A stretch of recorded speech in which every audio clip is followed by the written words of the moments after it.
गीता अध्याय 5 श्लोक 16।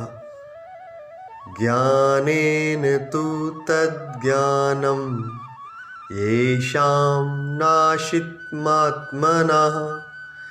तेषामदित्यवज्ञानं प्रकाशयति तत्परम्। परंतु जिनका वह अज्ञान परमात्मा के तत्व ज्ञान द्वारा नष्ट कर दिया गया है, उनका वह ज्ञान सूर्य के सदृश उस सच्चिदानंद घन परमात्मा को प्रकाशित कर देता है। दो चीज़ें हैं, अज्ञान और ज्ञान। ज्ञान वास्तविकता है, अज्ञान झूठ है। अज्ञान माया है, जैसे कि ये संसार माया है, झूठ है, स्वप्नवत है। लेकिन हमें जो झूठ है, जो माया है, जो स्वप्न है, वही दिखाई देता है।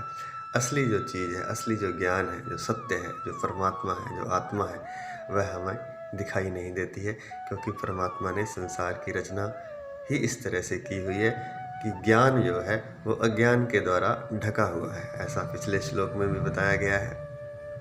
जैसे अंधेरे में अगर रस्सी पड़ी हो तो हमें सांप दिखाई देती है।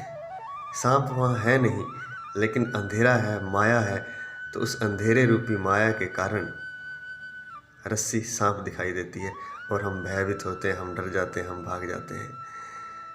और हमें अगर असलियत पता हो कि सांप नहीं, वहाँ रस्सी है, तो हम डरेंगे नहीं, हम निर्भय होकर अपने पथ पर आगे बढ़ जाएंगे। इसी तरह यह संसार है। हम संसार में मैं और मेरा इस माया के चक्कर में पड़े हुए भयभीत रहते हैं और डर डर के ज़िंदगी जीते हैं। बल्कि जो असल ज़िंदगी है उससे हम कोसों दूर रहते हैं। आहार, निद्रा, भय और मैथुन, इन चारों चीज़ों में हम लिप्त रहते हैं। इसके अलावा हमें कुछ पता नहीं है कि इसके भीतर भी कोई एक ज़िंदगी है, कोई एक परमात्मा है, कोई एक आत्मा है। यहाँ ना आहार की ज़रूरत पड़ती है, ना निद्रा की आवश्यकता पड़ती है, ना भय लगता है वहाँ पर, और ना मैथुन की आवश्यकता होती है। क्योंकि हम जीवन के सच को नहीं देखते हैं, बाहरी खोल को देखते हैं। जैसे एक नारियल है, नारियल का एक बाहर वाला खोल जो कि बहुत सख्त है, जिस पर बाल होते हैं, बहुत ही सख्त होता है। मान लीजिए वह हमारा शरीर है, लेकिन बहुत लोग शरीर को ही जानते हैं, उसके भीतर फिर मन है। मान लीजिए उसके अंदर की जो गिरी है वो मन है, और उसके भी अंदर जाएंगे तो उस गिरी के अंदर रस होता है। जब वह ताज़ा होता है नारियल, तो उस रस को मान लीजिए आत्मा है। लेकिन जैसे ही हम बाहर से हम देखते हैं तो हमें सिर्फ खोल दिखाई देता है, ना तो मन दिखाई देता है, ना आत्मा दिखाई देती है। अगर कोई व्यक्ति जिसने कभी नारियल ना देखा हो, हम उसे कहें कि जाओ नारियल के रस को पी लो, तो वह हैरान होगा कि रस है कहाँ, रस तो है ही नहीं कहीं। एक सख्त खोल है और वो भी टूट नहीं रहा, इतना सख्त है। वो उसको ठोकेगा, पीटेगा, लेकिन रस कहीं से नहीं निकलेगा, क्योंकि वह बाहर के खोल को ही दिखाई दे रहा है, बाहर के खोल को ही देख रहा है। और बाहर का खोल इतना सख्त है कि वह जल्दी से टूटता नहीं है। और अगर बाहर का खोल भी वह तोड़ ले तो फिर अंदर एक मन का खोल है, अंदर एक गिरी और है, वो थोड़ी कम सख्त है, लेकिन उसको भी तोड़ेगा तब भीतर रस प्राप्त होगा। उसमें भी छेद करेगा तो भीतर रस मिलेगा, तब रस की धार बहेगी और उसकी प्यास बुझेगी। ऐसे ही यह संसार माया द्वारा, अंधकार द्वारा, अज्ञान से ढका हुआ है। इस जीवन की जो असली रसधार है वह किसी को भी प्राप्त नहीं होती है। किसी संत, किसी महापुरुष, किसी समाधिस्थ पुरुष को ही प्राप्त होती है। बाकी लोग तो बाहर के खोल से ही सर मार मार कर, पटक पटक कर इस दुनिया से चले जाते हैं। कुछ मन के तल पर चले जाते हैं, वो थोड़ा और आनंद ले पाते हैं गिरी का, लेकिन अंदर की रसधार तक कोई विरला, करोड़ों में कोई एक पहुंचता है। क्योंकि हम बाहर के खोल तक ही सीमित रहते हैं, हम भीतर जाना ही नहीं चाहते।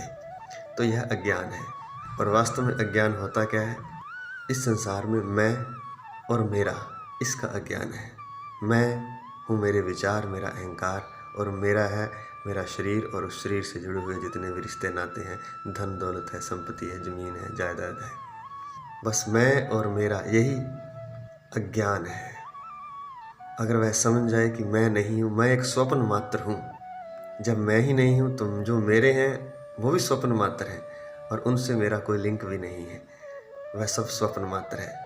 जैसे स्वप्न होता है, स्वप्न में मैं भी होता हूँ, मेरे विचार भी होते हैं, मेरा शरीर भी होता है और मेरे शरीर के आसपास बहुत सी चीज़ें होती हैं, धन संपत्ति कह लीजिए, एक पूरा वातावरण होता है, एक पूरा माया का जाल होता है, मेरे रिश्ते नाते सब कुछ होता है स्वप्न में।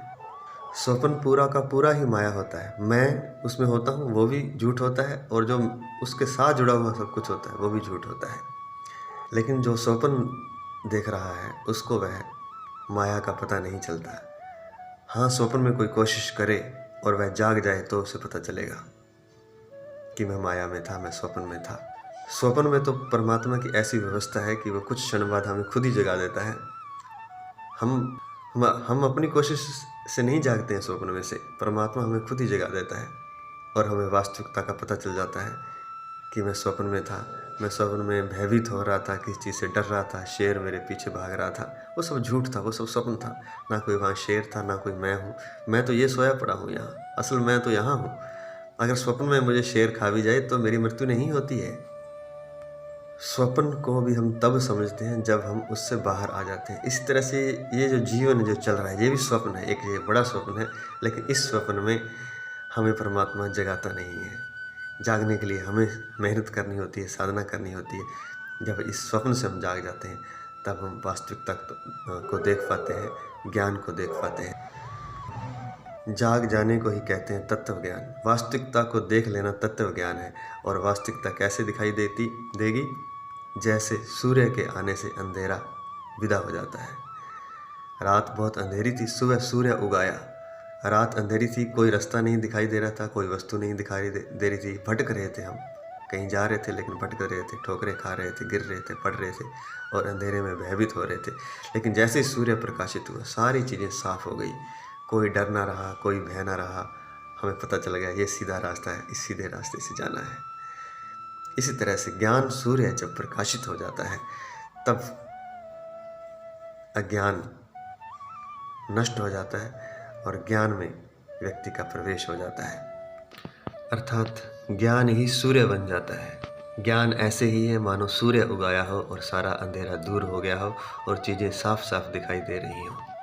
और वह ज्ञान रूपी सूर्य कब उगता है? जब हम जाग जाते हैं, जब इस माया से मोहित नहीं होते, माया से भ्रमित नहीं होते। और उसके लिए साधना करनी होती है, किसी गुरु से दीक्षा लेकर के, किसी सच्चे गुरु से जो खुद उस स्थिति तक पहुंच गया है।